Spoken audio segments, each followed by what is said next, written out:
হযরত উমর সব সময় দোয়া করত, আল্লাহ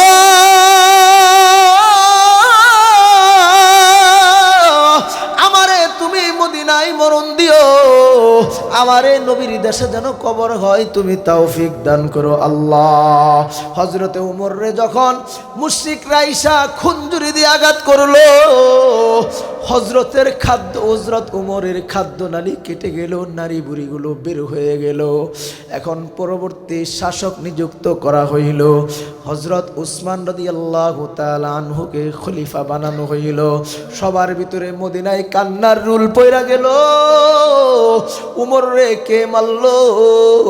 উমর আর বেশিক্ষণ থাকবে না, উমরের খাদ্য নালী কাইটা গেছে, উমরের পাকস্থলী কেটে গেছে।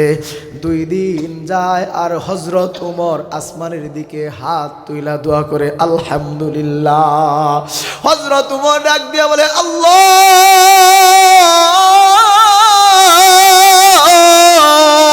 মদিনার মাটিতে আমারে তুমি মরণ দিলা, মদিনার বাইরে আমার মরণ হইতে পারতো। আল্লাহুম্মা রযুকনি শাহাদাতান ফি সাবিলিক, আল্লাহ আমারে শহীদি মওত দিলা, আমারে নবীর দেশে কবর হবে এই আশা নিয়া হযরত উমরের খাদ্যনালী কেটে গেছে, পাকস্থলী নারী বুড়ি বের হয়ে গেছে।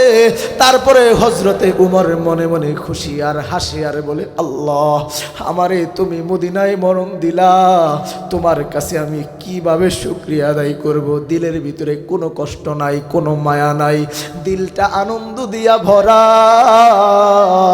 হযরতে উমর 2 দিন যখন চলে যায়, পরবর্তী শাসক যখন হযরতে উসমান নিযুক্ত হয়ে গেল, 2 দিন যাওয়ার পরে হযরত উমর ফারুক রাদিয়াল্লাহু তাআলা আনহু সন্তান আব্দুল্লাহ রে ডাক দিয়ে বলে, ও বাবা শুধু মদিনার মাটিতে মরলে হবে না, মরণটা যদি নবীর কদমের পাশে হয় তাহলে কত সুন্দর হবে। শুধু মদিনায় মরলাম এটাই জন্য আমার সফল কাম না, আমার কবরটা যদি নবীর কবরের বাম পাশে হয় সেটা আমার জন্য ভালো হবে। কারণ কবর এমন একটা কঠিন জায়গা, কবর অন্ধকার ঘর, নেই কোনো বাতি নেই কোনো সাথী। এখন হযরতে ওমর ডাক দিয়া বলেন, আব্দুল্লাহ বাবার একটার জিলইয়া উম্মাহাতুল মুমিনিনের কাছে যাও। বাবারে নবীর কামরার ভিতরে 4টা কবরের জায়গা বাকি আছে, 4টা কবরের জায়গা। একটার মধ্যে হযরত ঈসা নবী ঘুমাইছে, আরেকটার মধ্যে সাইয়্যিদিনা আবু বকর নবীর ডান পাশে ঘুমাইছে, আরেকটার মধ্যে নবী ঘুমাইছে। নবীর বাম পাশে আরেকটা কবরের জায়গা এখনো খালি আছে, যেই কবরের জায়গাটা উম্মাহাতুল মুমিনিন আয়েশার জন্য রেখে দিছে। বাবা দেরি কইরো না, তাড়াতাড়ি যাও, দেখছো মুশরিকরা আমার খাদ্য নালী কাইটা দিছে, আমি আর বেশিক্ষণ দুনিয়াতে থাকবো না রে বাবা। এখন সন্তান আব্দুল্লাহ উম্মাহাতুল মুমিনিনের কাছে যায়, বলে উম্মাহাতুল মুমিনিন বাবার একটার জুলাইয়া ভিক্ষুক হয়ে আপনার দরজার পাশে দাঁড়াইছি। উম্মাহাতুল মুমিনিন বাবারে আপনার কবরের জায়গা ভিক্ষা দিবেননি বলেন, আমার বাবারের জায়গাটা ভিক্ষা দিবেন। উম্মাহাতুল মুমিনিন ডাক দিয়া বলে, আব্দুল্লাহ কেন তোমার বাবারে আমি কবরের জায়গাটা ভিক্ষা দিব জানো? কারণ আমার নবীর মুখ থেকে আমি শুনেছি, লাউ কানা বাদি নাবিয়্যুন লাকানা উমর, আমার পরে যদি কেউ নবী হইতো সে হইতো হযরতে উমর। আল্লাহর নবী বলেন, ওয়া আশাদ্দুহুম ফি আমরিল্লাহি উমর, একমাত্র ইসলামের মধ্যে কঠিন হৃদয়ের অধিকারী হলো হযরতে উমর। আমি তোমার বাবারে কেন আমি কবরের জায়গাটা দিয়ে দিব জানো নি রে বাবা? আমি উম্মাহাতুল মুমিনিন এই জায়গায় আমার জন্য মানায় না, আমি এই জায়গা তোমার বাবারে দিয়া দিব, কিন্তু আমি জান্নাতুল বাকিতে সামনে যায়া ঘুমাবো। সুবহানাল্লাহ। উম্মাহাতুল মুমিনিন ডাক দিয়া বলে, ও আব্দুল্লাহ কেন তোমার বাবারে আমি জায়গাটা দিয়া দিলাম জানো? কারণ তোমার বাবা এমন একটা সাহাবী, মদিনার মধ্যে কেউ যদি কোনো জিনিস স্বপ্ন দেখে তোমার বাবা সব যাই না ফালায়। হযরত যায়েদ বিন আব্দুল্লাহ বিন যায়েদ বিন আব্দে রব্বিহি কিছু কালিমাতগুলো স্বপ্নে দেখছে। আল্লাহর নবীর সাথে দাঁড়ানো হজরতে উমর, আল্লাহর নবীর সঙ্গে হজরতে উমরও দাঁড়াই রইছে। এখন আব্দুল্লাহ বিন যায়েদ বিন আব্দে রব্বিহি নবীর কাছে যায়, নবীর কাছে যায় বলে, ও নবী, আমি আজকে ঘুমের মধ্যে কিছু শব্দ কালিমাত আমি স্বপ্নে দেখছি। আল্লাহর নবী ডাক দিয়া বলে, আব্দুল্লাহ বিন যায়েদ বিন আব্দে রব্বিহি, তোমার স্বপ্নের কালিমাতগুলো শোনাও। স্বপ্নের কালিমাতগুলো শোনানোর পরে আল্লাহর নবী ডাক দিয়া বলে, ও আব্দুল্লাহ বিন যায়েদ বিন আব্দে রব্বিহি, এগুলো কোনো সাধারণ কালিমাত না, এগুলো হলো আজানের শব্দ। সুবহানাল্লাহ। আল্লাহর নবী সাহাবায়ে কেরামকে ডাক দিয়া বলে, সাহাবীরা, বিলাল রে ডাক দাও, বিলাল রে আজানের কালিমাতগুলো শিখায়া দাও। বিলালে আজকের থেকে আজানের কালিমাতগুলো মানুষকে ডাকা ডাকা নামাজের জন্য নিয়ে আসবে। সুবহানাল্লাহ।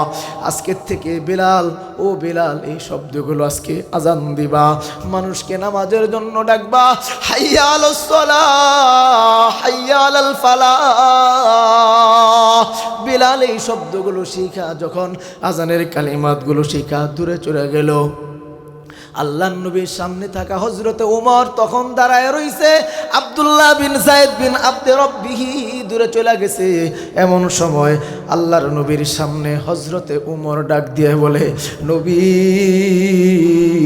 যেই শব্দগুলো যায়েদ বিন আব্দুল্লাহ বিন যায়েদ বিন আব্দে রব্বিহি দেখছে, এই শব্দগুলো আমি ওমর আরো কয়েকদিন স্বপ্নগুলো দেখছি। এই শব্দগুলো আমি আরো কয়েকদিন স্বপ্নের মধ্যে দেখছি। আল্লাহর নবী ডাক দিয়ে বলে, উমর, তাহলে কেন যায়েদ বিন আব্দুল্লাহ বিন আব্দে রব্বিহি যখন শব্দগুলো শোনাইলো, তুমি কেন বললা না এই শব্দগুলো তুমিও স্বপ্নে দেখছ? হযরত ওমর ফারুক বলেন, নবী, আমি যখন দেখলাম আমার একটা ভাইয়ের নাম ইতিহাসের পাতায় স্বর্ণাক্ষরে লেখা হবে, আমি যদি তখন এই কথাগুলো বইলা দেই, আমার ভাইয়ের মানের মধ্যে ক্ষুণ্ণ হয়। আমি চাই আমার একটা ভাইয়ের নাম ইতিহাসের পাতায় লেখা থাক। সুবহানাল্লাহ। উম্মাহাতুল মুমিনিন ডাক দিয়া বলে, ও দোস্ত, কেন এই ওয়াকিয়া শুনাইতাছি দোস্ত? হযরত ওমরের জন্য তো আল্লাহর নবী বলে দিছে, আবু বকর তুমি জান্নাতি, ওমর তুমি জান্নাতি। জান্নাতের সার্টিফিকেট থাকার পরেও ওমরের কবরের কি পরিমাণ ভয়! নবীর এত ভালোবাসছে, নবী ও সাহাবীদেরকে কি ভালোবাসছে, তারপরেও কেমন তাদের কবরের ভয় ছিল। ও দোস্ত, আলোচনা কিছুক্ষণের মধ্যেই শেষ করে দিব। উম্মাহাতুল মুমিনিন ডাক দিয়া বলে, আব্দুল্লাহ, কেন তোমার বাবারে আমি কবরের জায়গাটা দিয়ে দিব জানোনি আব্দুল্লাহ? তোমার বাবা মদিনায় কেউ যদি কোনো জিনিস স্বপ্ন দেখে, তোমার বাবা তাও দেখা ফেলায়।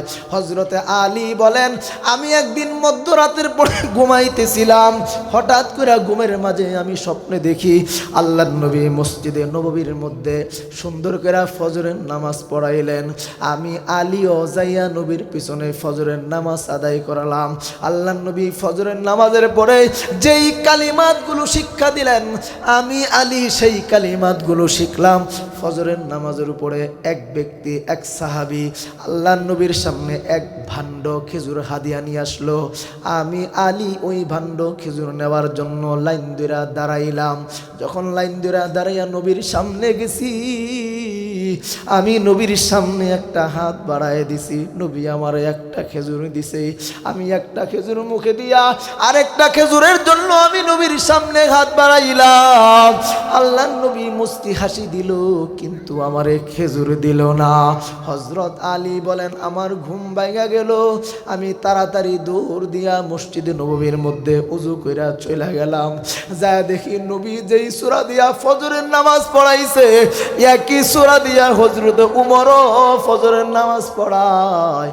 নবী যেই কালিমাতগুলো ফজরের পরে শিক্ষা দিছে, ঘুমের মধ্যে স্বপ্নে দেখলাম, যা দেখি মসজিদে নববীতে উমরও ওই একই কালেমাতগুলো শিক্ষা দেয়। নবীর সামনে যেই ভাণ্ড দিয়া খেজুর হাদিয়ে আসছে, হজরতে উমরের সামনে একই ভাণ্ড দিয়া খেজুর হাদিয়ে আসছে।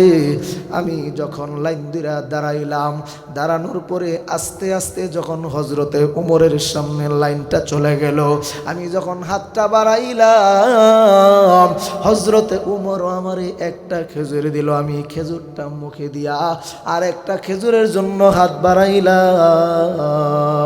তখন হজরতে উমর মুস্কি হাসি দিয়া বলে, আলী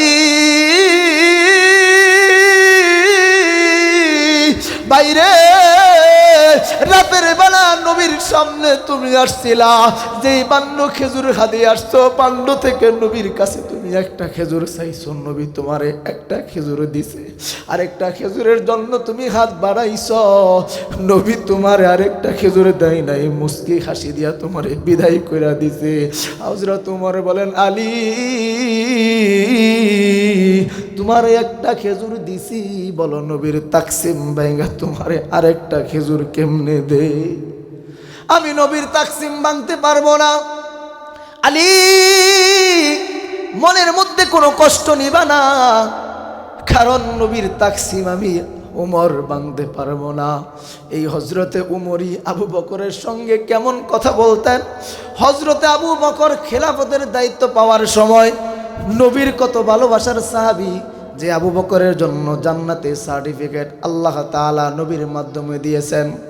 এই আবু বকর যখন মদিনার মাটিতে ঘুরতো, রাতের অন্ধকারে মদিনার মাটিতে যখন আবু বকর ঘুরতো, সব কিছু খোঁজ খবর নিত, তখন হজরতে আবু বকরের পায়ের মধ্যে জুতা ছিল না। হজরতে উমর ডাক দিয়া বলে, আবু বকর আপনাকে বলি একচুর জুতা কেনার জন্য, কেন আপনি জুতা কেনেন না আবু বকর?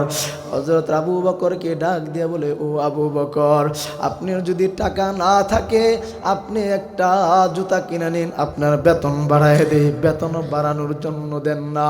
হজরত আবু বকর বলে, উমর এখন যদি আমি জুতা পাও দিয়া ঘুরি, তুমি ভাবছো আমার জুতা নাই? উমর আমার তোমার মতো একজোড় জুতা আছে, কিন্তু যদি আমি জুতা পা দিয়া ঘুরি, আর যদি মদিনার কোনো মুমিন বান্দার যদি ঘুমের ডিস্টার্ব হয়ে যায়, আল্লাহ যদি আমারে জিগায়, আবু বকর রাতের বেলা খরম পাও দিয়ে আমার মুমিন ব্যক্তির ঘুম ভাঙাইছ, আজকে তুমি আমার সামনে হিসাব দাও। হযরত আবু বকর বলে, ভাই উমর বলো আল্লাহর সামনে আমার কোনো হিসাব দেওয়ার আছে কিনা? হযরত উমর বলেন, ও দোস্ত, হযরতে উমরের কথা যখন কবুল হইল, তখন আব্দুল্লাহ দৌড় দিয়া হযরতে উমরের কাছে চলে আসছে। বাবা, বাবারে, উম্মাহাতুল মুমিনিন নিজের জন্য জায়গাটা নির্ধারণ করছিল, কিন্তু তোমার কথা শুই না তোমার এই জায়গাটা ভিক্ষা দিয়া দিছে, সে জান্নাতুল বাকিতে ঘুমাইবে। এখন হযরত ওমর আলহামদুলিল্লাহ বলে একটু পরে হযরত ওমর শহীদি পেয়ালা পান কইরা মালিকের ডাকে সাড়া দেয়। এমন সময় হযরতে ওমরকে দোয়ানোর জন্য সব সাহাবায়ে কেরাম সামনে রেডি। নির্ধারণ করা হলো কে কে হযরতে ওমরকে গোসল দিবে। এখন পর্দার ভিতরে হযরতে উমরের পিঠের মধ্যে কতগুলো দাগ দেখা যায়। মদিনার মধ্যে কান্নার রুল পড়ে গেল। হায়, যে উমর যে রাস্তা দিয়া যাইতো 40 দিন পর্যন্ত শয়তান ওই রাস্তা দিয়া যাইতো না, কারণ হযরতে উমরের সবাই এত পরিমাণ ভয় পাইতো, এত পরিমাণ ভয় পাইতো। কিন্তু হযরতে উমরের শরীরের মধ্যে কে বেত দিয়া বেত্রাঘাত করলো। এমন সময় হযরত আব্দুল্লাহ ডাক দিয়া বলে, তোমরা আর কোনো চেঁচামেচি করবা না, আর কান্নাকাটি করবা না। আমার বাবার একটা জীবন ডায়েরি আছে, বাবা যেই কাজগুলো করত দিন শেষে কাজগুলো ডায়েরির মধ্যে বাবা লেখা নিত। সুবহানাল্লাহ।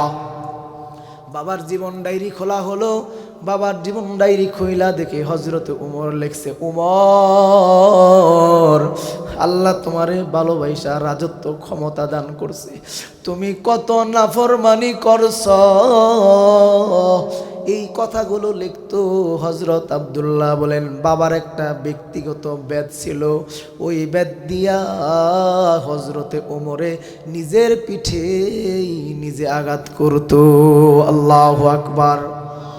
দেখেন কি পরিমাণ নবীর ভালোবাসা থাকার পরেও কবরের জগতের কি পরিমাণ ভয় তাদের ভিতরে ছিল রে বাবা। আমাদের ভিতরে কবরের কোনো ভয় নাই। যুদ্ধের মধ্যে হযরতে কাব রাদিয়াল্লাহু তাআলা আনহু এক যুদ্ধের মধ্যে যাবে, কিন্তু যুদ্ধের মধ্যে যাওয়ার কথা বইলা যুদ্ধে যায় নাই, ধোঁকা দিছে। এখন আল্লাহর নবী 1 মাস যুদ্ধ কইরা আইসা আল্লাহর নবী যখন মসজিদে নববীতে বসলেন, পরামর্শ করলেন, এখন আল্লাহর নবী ডাক দেয়, হযরতে কাব কোথায়, তুমি কেন যুদ্ধে যাও নাই? হযরতে কাব বলেন আমি আগের থেকেই যেহেতু যুদ্ধে যাই নাই, আমি যেহেতু কবি, এই জন্য কিছু গদ্য, কিছু পদ্য, কিছু কবিতা আমি লেখা রাখছি, নবীর সামনে যাই আমি বানায় বানায় বইলা দিব কেন আমি যাই নাই। কিন্তু আল্লাহর নবী যখন আমারে ডাক দিল, কাব তুমি কেন যুদ্ধে যাও নাই, এই কথা বলার সঙ্গে সঙ্গে আমার যত গদ্য পদ্য কবিতা সব মাথার থেকে চলে গেছে। সুবহানাল্লাহ। আল্লাহর নবী ডাক দিয়া বলে, কাব কেন তুমি যুদ্ধে যাও নাই? হযরতে কাব বলেন নবী আমি গফলাতের কারণে যাই নাই। ওয়ালা তাত্তাবিউ খুতুওয়াতিশ শাইতান ইন্নাহু লাকুম আদুউম মুবিন। আমি যুদ্ধে যাই নাই, গফলাতের কারণে যুদ্ধে যাই নাই। আল্লাহর নবী বলেন ও সাহাবায়ে কেরাম, যেহেতু কাব যুদ্ধের যাই নাই গফলাতের কারণে, শয়তান তারে ধোঁকা দিছে। আজকের থেকে আল্লাহ যতক্ষণ পর্যন্ত কাবের বিষয়ে কোনো ফয়সালা না করবে ততক্ষণ পর্যন্ত কাব ভয় কর, কাবের সঙ্গে তোমরা কেউ কথা বলবা না। এখন হযরতে কাব বলে আমি মদিনাতে আসি, নামাজ পড়ি, কিন্তু কেউ আমার সঙ্গে কথা বলে না, কেউ আমারে সালাম দেয় না, কেউ আমার সালামের জব কেউ লয় না। তারপরও সাহাবীরা আমার জিগায়, কাব কেন মসজিদে নববীতে আসো? হযরতে কাব বলেন আমি নবী আমার দিকে রাগ করলেও কিন্তু আমি তো আইসা মসজিদে নববীতে আইসা নবীর চেহারা মুবারক দেখতে পারি। সুবহানাল্লাহ। নবীর চেহারা দেখা সাহাবায়ে কেরামের একটা আমল ছিল, নবীর চেহারা দেখা সাহাবায়ে কেরামের একটা ইবাদতের মতন ছিল। এই জন্য হযরতে কাব বলেন নবী আমারে না দেখলেও কিন্তু আমি তো নবীর চেহারা দেখতে পারি। ও দোস্ত, এই জন্য আপনাদেরকে বলি, আপনারা টেলিভিটার মোহাব্বতের মানুষ, বয়ানের শুরু থেকে শুরু কইরা এই পর্যন্ত মানুষ সবগুলো উপস্থিত আছেন বাবা, নবীর ভালোবাসার দরকার আছে না নাই? এই জন্য আজকের পর থেকে একটা ভাই যদি একটা সুন্নতের উপর আমল কইরা নবীর ভালোবাসা দিয়া দিলটা বইরা যদি কবরে যাইতে পারেন তাহলে আজকের এই মাহফিল সফল। বলেন ঠিক কিনা? এই জন্য দোস্ত আপনাদেরকে বলবো, আপনারা সবাই নবীর ভালোবাসা নিয়ে যতদিন আল্লাহ তাআলা জীবিত রাখেন চলার চেষ্টা করবেন তো ইনশাআল্লাহ। নবীকে কাছে পাইতে হলে 5টা আমল বেশি বেশি করা। বাবারা কেউ যাবেন না, আমি এখনই মোনাজাত করে দিব, আলোচনা লম্বা সময় নিব না। এমনিও ব্যক্তিগতভাবে আমি একটু অসুস্থ, আপনারা দেখছেন আলোচনার ফাঁকে ফাঁকে কাশি বা আওয়াজের মধ্যে একটু কাঁপাকাঁপি চলে আসছে, কারণ গলার মধ্যে খুশখুশানি কাজ, অনেক ওষুধ খাইতেছি। আমার আজকে যে ড্রাইভ করে আসছে সাব্বির ভাই জানে কতবার রাস্তায় নামছি, ওই ওষুধ খাই, ওই যষ্টি মধু খাই, আবার লং খাই, এখানে এসে গরম পানি খাই, অনেক কাহিনী। তো যাই হোক, দীর্ঘ প্রায় 2.5 মাস ধরে একটানা মাহফিল চলছে। তো আলহামদুলিল্লাহ আপনাদের দুয়ার বরকতে আল্লাহ তাআলা চালাইতেছেন। আসলে সফর কত যে কষ্ট, শুরুতে বললাম না, সফর অনেক কষ্ট। 1 দিন 2 দিন যদি কোথাও যান দেখবেন খুব ভালো লাগে। একাধারে যখন সারা রাত ঘুমাবেন না, খাবারের কোনো নিয়ম নাই, যখন এলোমেলো চলতে থাকবে শরীরের মধ্যে এমন একটা ক্লান্তি চলে আসে, মন না চায় আর কোথাও যায়। কিন্তু দোস্ত আসলে কিছু কথা তো দেওয়াই যাইতেই হবে, কোরআনের আলোচনা শোনাইতেই হবে। এই জন্য দোস্ত আপনাদেরকে বলবো 1 মিনিটের ভরসা নাই। আমার বন্ধু গত কয়েকদিন আগে নাজমুল ভাই মাহফিল শেষ করে বাসায় ফেরার পথে একেবারে না ফেরার দেশে চলে গেছে। কেন? নাজমুল ভাই নিজেও ঘুমাইতেছিল, সাথে যে ড্রাইভ করতেছিল ড্রাইভার উনিও ঘুমাইতেছিল। এক জায়গাতেই নাজমুল ভাই দুনিয়ার থেকে চলে গেছে। আল্লাহ ওনাকে জান্নাতের মর্যাদা নসিব করুন, বলুন আমিন। এই জন্য দোস্ত, আজকে আমি বললাম না আমার বক্তার জীবনও শেষ মাহফিল হইতে পারে, আপনাদের জীবনও শেষ মাহফিল হইতে পারে, তবে আমাদের শেষটা যেন সুন্দর হয়। আল্লাহ যেন অ্যাক্সিডেন্টের হাত থেকে হেফাজত করেন। আল্লাহ যেন শেষ সময় কালেমা পড়তে পড়তে যেন আল্লাহ তাআলা কবুল করেন, বলেন আমিন। দোস্ত, আমি মুসাফির মানুষ, আপনাদের কাছে মেসেজ দেওয়া যায়, আপনারা যদি টঙ্গী উত্তরাতে 1 নম্বর সেক্টরে যান, মোরকুন কেন্দ্রীয় মসজিদ, ওইখানে যদি ওদিকে যাওয়ার সুযোগ হয়, যেহেতু আমাদের ইজতেমা হলো জানুয়ারির 31 তারিখ, ফেব্রুয়ারির 1 তারিখ এবং 2 তারিখ, এই 3 দিন আমাদের ইজতেমা। এবং আমাদের ইজতেমার পরে আরেকটা ইজতেমা সাদিয়ানিদের ইজতেমা হওয়ার কথা ছিল। এখন তো ইজতেমা দূরের কথা, সাদিয়ানিদেরকে আর কখনোই আমরা যদি জীবিত থাকি দাওয়াতে তাবলিগের কাজে আর টঙ্গীর ইজতেমায় ঢুকতে দেওয়া যাবে না, বলেন ঠিক কিনা? কারণ সেই ময়দান হলো, সেখানে রক্ত জড়ানোর ময়দান না, সেখানে পানি ফেলানোর ময়দান, চোখের পানি দিয়া জায়নামাজ বিজানোর ময়দান। সেই ময়দানে অতর্কিত হামলায় 2018 সালে 5000 ছাত্রের উপরে যেরকম করে নির্মম করে তাদেরকে আহত করা হয়েছে, তখন কোনো বিচার হয় নাই, কারণ শাসকটা ছিল জালিম শাসক, বিচার হয় নাই। আল্লাহ তাআলা কিভাবে বিচার করছে দেখছেন আপনারা? চিন্তা করছিল কোনো মানুষ এইভাবে ক্ষমতার থেকে চলে যায়? এই একটা সাধারণ আদনা থেকে আদনা ইস্যু নিয়ে চলে যায়, হইতেই পারে না। এমনও ঘোষণা আসছিল আমাদের এলাকায়, আমাদের মহল্লায়, আমাদের বড় একজন নেতা, ওই লীগের নেতা আমাকে আগের দিনও বলছে, মাত্র 4-5 হাজার, 4-5 লাখ না, 4-5 কোটিও যদি মইরা যায় তারপরেও উনি নাকি দেশ ছাড়বে না, ক্ষমতার থেকে যাবে না। দুস্ত, ওয়াল্লাহি তাল্লাহি বিল্লাহি, আমি সম্পর্কে আমার চাচা লাগতো, মুখেও দাঁড়িয়েও ছিল, কয়েকদিন আগে হজও করেছে। আমি হজে যাওয়ার আগের দিন পাঞ্জা দিয়ে বলছিলাম, চাচা হজে যাইতেছেন, আমার জন্য দোয়া করেন। যখন হজের থেকে আসার পরে এই কাহিনী যেদিন আগের দিন বলল, ওই দিন থেকে আমি বললাম, আপনার সামনে আমি কোনো প্রয়োজন ছাড়া আর আসবো না। আপনার জীবনে মানুষের কোনো মূল্য নাই, আপনার জীবনে মুমিন ব্যক্তির মরণ কোনো মূল্য নাই। আপনি একটা নিষ্ঠুর, আপনি একটা খুলির মতো মন নিয়ে গড়েন, এই মনে ইবাদত করলে আল্লাহ ইবাদত কবুল করবে না। ও দুস্থ, ঘটনা তো আজকে ঘটে নাই, এরপর থেকে গত 2 দিন আগে কোনো একটা কারণে আমি গাড়িতে উঠতেছি, এমন সময় সামনে এসে সালাম দেয়, বাতিজা রাগ করছো আমার সাথে? আমি কিছু না, আপনার সাথে কি রাগ করব? দোস্ত, কষ্ট তো মনের মধ্যেই আছে। যেই মানুষের 5 কোটি মানুষ মরলেও কোনো তার কষ্ট লাগবে না, তার সাথে আমার কিসের সম্পর্ক? ও দোস্ত, টঙ্গীর ময়দান হলো জায়নামাজে চোখের পানি দিয়া ভিজানোর ময়দান। এই ময়দানকে যারা কলঙ্কিত করতে চায়, যারা কলঙ্কিত করেছে, তারা আসলে ওই দলেরই একটা দূষর। আপনারা কি বলেন? তারা, আমার বুঝে আসে না, আল্লামা মামুনুল হক সাহেব কালকের বক্তব্য বলেছেন, আমার বুঝে আসে না এই ধরনের সন্ত্রাসী মন মানসিকতা নিয়ে কিভাবে তারা দাওয়াতে তাবলিগের কাজ করে। তাদেরকে আর টঙ্গীর ময়দানে ঢুকতে যাওয়া যাবে না। আমি টঙ্গী এলাকায় থাকি, আমরা প্রত্যেকটা মহল্লায় এই আমরা উদ্যোগ আজকের থেকে নিয়েছি। কোনটা সাদের অংশ, সাদের গ্রুপ করে কারা টঙ্গীর ময়দানে গিয়েছিল, প্রত্যেকটাকে শাস্তির কাঠগড়ায় দাঁড় করাবো ইনশাআল্লাহ। আপনাদের এই তেলিবাটি এলাকায় খেয়াল করেন, কোনগুলা সাদের গ্রুপ করে এবং কোনগুলা ওই টঙ্গীর ময়দানে গিয়েছিল। 5000 মানুষের উপরে, আমার মহল্লার কয়েকজন সদস্যের উপরে, আমার মহল্লার কয়েকজন মুসল্লির উপরে এমনভাবে আহত করেছে। আজকে পর্যন্ত আমার এক ভাই এখনো পর্যন্ত জ্ঞান ফিরে নাই, এমন মার মেরেছে। তারা সংখ্যায় আসছিল 50,000-এর মতো। ও দোস্ত, আমার কথা হইল, তারা যদি টঙ্গীর মাঠ দখল করতে চায়, টঙ্গীর মাঠ আমারও বাপের না, আপনারও বাপের না, কিন্তু টঙ্গীর মাঠ দখল করবেন, টঙ্গীর মাঠে যান, সমস্যা নাই। আপনারা তো ঢুইকাই গেছেন। সাথীরা টঙ্গীর ময়দান পাহারাদারি জিম্মাদারিতে ছিল, তাদেরকে কেন পিটাইলেন? 4 জন ভাইকে কেন শহীদ করলেন? এর জবাবকে আপনাদের কাছে আছে। 5 জন সন্ত্রাসীর মধ্যে 2 জনকে ইতিমধ্যে আজকে গ্রেফতার করা হয়েছে, বাকি 3 জনও খুব কাছাকাছি সময় গ্রেফতার হয়ে যাবে। যাও তারা জোরের পরে টঙ্গী আমাদের জানুয়ারির 31 এবং ফেব্রুয়ারির 1-2 তারিখে ইজতেমার পরে সরকারিভাবে একটা নির্দেশনা ছিল তাদেরকে সুযোগ দেওয়া, আর তাদেরকে সুযোগ দেওয়া যাবে না।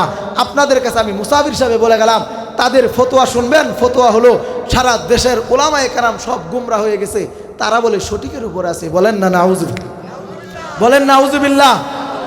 এই পুকুরিয়ার মতো এত একটা বড় প্রতিষ্ঠানের মহল্লা, এই মাদ্রাসার মতো এমন একটা মহল্লা, এমন মাহফিলে রাত্রে 1টার সময় যে মানুষ থাকে, সেইখানে যদি এমন একটা ফতোয়া কেউ দেয়, ওলামায়ে কেরাম নাকি গুমরা হয়ে গেছে, এটা কি আমরা মানবেন? এই জন্য যেগুলো সাদি গ্রুপ তাদের থেকে দূরে থাকবেন। ইমানকে বাঁচান, মসজিদকে বাঁচান, মাদ্রাসাকে বাঁচান। সুম্মাল্লাযীনা ইয়ালুনাহুম সুম্মাল্লাযীনা ইয়ালুনাহুম। জুমার খুতবায়, দ্বিতীয় খুতবায় প্রত্যেকটা খতিব, এমন কোনো খতিব নাই এই শব্দ উচ্চারণ করে না। কারণ কি? কারণ হলো পান্তাবাদ গরম ভাতের চাইতে ভালো। কারণ কি?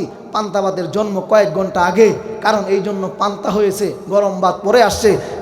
দিন যত যাবে ততই আস্তে আস্তে এমন ফেতনা আসবে, যেরকম তসবির একটা দানা ছোটাই দিলে ঝরঝর করে যেরকম পড়তে পারে, ঠিক একই রকমভাবে এরকম ফেতনা আসবে। ও দোস্ত, আজকে অনুসরণ করব কার? যারা অনুসরণ করে নবীর। অনুসরণ করব কার? যারা এতাআত করে নবীর। এই জন্য নবী বলেন, মান আহাব্বা সুন্নতি ফাকাদ আহাব্বানি ওয়া মান আহাব্বানি কানা মাই ফিল জান্নাহ। যে আমার সুন্নতকে ভালোবাসলো সে আমি নবীকে ভালোবাসলো, যে আমার নবীকে ভালোবাসলো সে আমি নবীর সঙ্গে আল্লাহর জান্নাতে প্রবেশ করবে। সুবহানাল্লাহ। নবীর ভালোবাসার আলোচনা শোনাইলাম। দ্বীনি দাওয়াতে তাবলীগের কাজ, এটা একটা পবিত্র কাজ। এই কাজ শুরু যিনি করেছেন ইলিয়াস রহমাতুল্লাহি আলাইহি, উনি একজন বড় আল্লাহর ওলি, বড় বুজুর্গ, বড় আলেম, বড় একজন শাইখুল হাদিস ছিলেন। আর আজকে তোমরা দিন ওলামায়ে কেরামকে শিখা আজকে তোমরা ওলামায়ে কেরামকে মাইনাস করে চলতে চাও, ইহো জিন্দিগিতেও কখনোই পারবা না। ওয়া ইন তাইফাতানি মিনাল মুমিনিন। ও দোস্ত, কোরআনের একটি আয়াত বলে আমি আলোচনা শেষ করে দোয়া করে আমি বিদায় নিব। ওয়া ইন তাইফাতানি মিনাল মুমিনিন ইকতাতালু ফাসলিহু বাইনাহুমা ফাইন বাগাত ইহদাহুমা আলাল উখরা ফাকাতিলুল লাতী হাত্তা তাবগি হাত্তা তাফিআ ইলা আমরিল্লাহ ফাইন ফাআত ফাসলিহু বাইনাহুমা বিল আদলি ওয়া আকসিতু ইন্নাল্লাহা ইউহিব্বুল মুকসিতিন। যখন তোমাদের মধ্যে বিরোধ দেখা দেয়, তখন তোমরা তৃতীয় আরেকটা, দুই দলের মধ্যে তৃতীয় আরেকটা দলকে ডাইকা নিয়ে আসবা, তাকে বলবা তাকে এটা শাসন করার জন্য। যদিও নীতির উপরে কোরআন হাদিস দিয়ে যদি শাসন করার পরেও যদি আরেকটা দল এই দুই দলের উপর চড়াও হয়, তাহলে যদি সেটা অন্যায় হয়, তাহলে তোমরা সবাই মিলা ওই দলকে ধরো। এই জন্য আমাদের কোরআনের আয়াত থেকে একটা মেসেজ দিয়ে গেলাম, আমাদের জন্য এখন করণীয় হলো সাদিয়ানি কোনো কাজ বাংলার জমিনে করতে দেওয়া যাবে না। কারণ তাদের ব্যাগের মধ্যে রান্দা পাওয়া যায়, কুচ পাওয়া যায়, ছুরি পাওয়া যায়। এইগুলো দিয়ে কি দিন কায়েম হবে বলেন? শতবার বোঝানো হয়েছে, তোমরা বিগত 7 বছর যেখানে তোমরা জোর করেছো, এইবারও সেখানেই জোর করো। কিন্তু তোমাদের জোরাজুরি করে কেন টঙ্গী রাস্তামাতে যাইতে হবে? কেন সেখানে যাইতে হবে? কারণ দেশের ভাবমূর্তি ভালো না। এখন এটাকে ঘোলাটে করে যদি আবার দেশটাকে অন্যভাবে নিয়ে যাওয়া যায়, কত ধরনের, কত ছন্দ, কত রিক্সাওয়ালা, কত ধরনের পিউন, কত কিছু যে দেখলাম। কিন্তু আল্লাহ সবাইকে ছাড় দেয়, কিন্তু ছেড়ে দেয় না। যার প্রমাণ আর মুখে বলার দরকার নাই, প্রত্যেকটা মানুষ প্রমাণ পেয়ে গেছেন। কি বলেন আপনারা? জ্ঞানী ব্যক্তিদের জন্য ইশারাই যথেষ্ট। দোস্ত, এই জন্য বলবো আপনারা সোচ্চার থাকবেন, সজাগ থাকবেন। যদি কখনো এর বদলা নেওয়ার জন্য ডাক দেওয়া হয়, রাজি আছেন তো ইনশাআল্লাহ? রাজি আছেন তো ইনশাআল্লাহ? রাজি আছেন তো ইনশাআল্লাহ? আল্লাহ হাত দেখায় আজকে মুসাফির অবস্থায় বইলা গেলাম, আল্লাহ তোমার জমিনে নবীর কোনো সুন্নতি কাজ এখানে আমাদের সামনে নষ্ট হইতে দিব না ইনশাআল্লাহ। শেষ আরেকটা কথা হলো, 5টি কাজ যে করবে নবীর সাথে মোহাব্বত, ভালোবাসা বেড়ে যাবে। হুজুর, নবীর ভালোবাসার আলোচনা শুনি, কিন্তু নবীর ভালোবাসা তো বাড়ে না। 5টি কাজ করতে হবে। 1 নাম্বার কাজ হলো, নবী যে প্রত্যেক সোমবারে রোজা রাখেন, আপনাকেও রোজা রাখতে হবে। নবী কেন রোজা রাখছেন? 2টা কারণে। 1 নাম্বার হলো ফিহি বুলিত্তু, আমি এই সোমবারের দিন জন্মগ্রহণ করেছি। আরেকটা হলো ফিহি উনজিলা ইলাইয়া, কোরআনের কথা বলেন, কোরআন আমার উপরে সোমবারে নাজিল হয়েছে। সুবহানাল্লাহ। এই জন্য আমি সোমবারে রোজা রাখি। দুনিয়ার কোনো মুফতি, মুহাদ্দিস, মুকাদ্দাম কেউ বলতে পারবে না যে সোমবারে নবী রোজা রাখে নাই। সোমবারে নবী রোজা রাখছে। যদি আমরাও সোমবারে রোজা রাখতে পারি, ওলামায়ে কেরাম, ফোকাহায়ে কেরাম বলেন, তাহলে নবীর সঙ্গে মোহাব্বত বেড়ে যাবে। 2 নাম্বার হলো প্রত্যেকটা কাজ মাসনুন দোয়া সহ পড়া। মসজিদে ওঠার সময় খেয়াল করা, বের হওয়ার সময় খেয়াল করা, খাবারের দোয়া পড়া, বিসমিল্লাহি তাওয়াক্কালতু আলাল্লাহ, বিসমিল্লাহি ওয়া আলা বারাকাতিল্লাহ, দোয়া করা, সফরের দোয়া করা, দস্তরখান বিছায়ে খাবার খাওয়া, বাথরুমে ডান পাও দিয়া না বাম পাও দিয়া উঠা, ডান পাও দিয়া বের হওয়া, মসজিদের মধ্যে ডান পাও দিয়া উঠা, বাম পা দিয়া বের হওয়া, দোয়াগুলো পড়া। আল্লাহুম্মা বিসমিকা আমুতু ওয়া আহইয়া, ঘুমের সময় দোয়া পড়া। আবার জাগ্রত হইয়া আলহামদুলিল্লাহিল্লাযী আহইয়ানা বা'দামা আমাতানা ওয়া ইলাইহিন নুশুর। আল্লাহ, আমাকে তুমি মৌতের কাজ পর্যন্ত নিয়ে গেছিলা, আবার তুমি আমারে সজাগ করে দিলা। আল্লাহ, হায়াতের মধ্যে আল্লাহ তুমি বৃদ্ধি করে দিছো, বরকত দিয়া দিছো। আল্লাহ, তোমার শুকরিয়া আদায় করি। এই জন্য বলে আলহামদুলিল্লাহিল্লাযী আহইয়ানা বা'দামা আমাতানা ওয়া ইলাইহিন নুশুর। কত মানুষ ঘুমাইছে, যদি ঘুম থেকে জাগ্রত হয় তাহলে আগামীকাল, আর যদি না জাগ্রত হয় তাহলে তার জন্য পরকাল। বলেন ঠিক কিনা? 2 নাম্বার হলো মাসনুন দোয়াগুলো বেশি বেশি করা। 3 নম্বর হলো নবীর তরিকা অনুযায়ী চলা, নবীর সুন্নত কাজগুলো বেশি বেশি করা। আমি বাচ্চা কোলে নেই, বাচ্চাকে চুম্বন করি, খেয়াল করা। আমার নবীও বাচ্চারে কোলে নিয়ে চুম্বন করতো। যখন বাচ্চা আমার শরীরের মধ্যে প্রস্রাব করে দেয়, আমি খেয়াল করি আমার নবীর উপরেও আমার নবীর নাতিন হাসান হুসাইন প্রস্রাব করে দিত। এরকম করে খেয়াল করা। তাহলে এই কাজগুলো আমলের মধ্যে আল্লাহ তাআলা গণ্য করে দিবেন। নবীর মোহাব্বত ভালোবাসা দিলের ভিতরে বেশি বেশি পয়দা করে দিবেন। 3 নম্বর গেল। 4 নম্বর হলো নবীর ইতিহাসগুলো বেশি বেশি পড়া। নবীর ইতিহাস কি? নবীর তায়েফের জিন্দেগির ইতিহাস যদি পড়তে পারেন তাহলে কেমন কি লাভ হবে, যে নবীর প্রতি ভালোবাসা বাড়বে।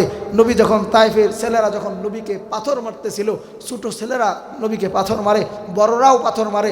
এক ছোট বাচ্চা এত ছোট কিন্তু তে এত বড় একটা পাথর নিছে, নবীরে পাথর মারছে, কিন্তু বেশি ভারী পাথর হওয়ার কারণে নিজে পাথর মারতে যায় নিজে পড়ে গেছে।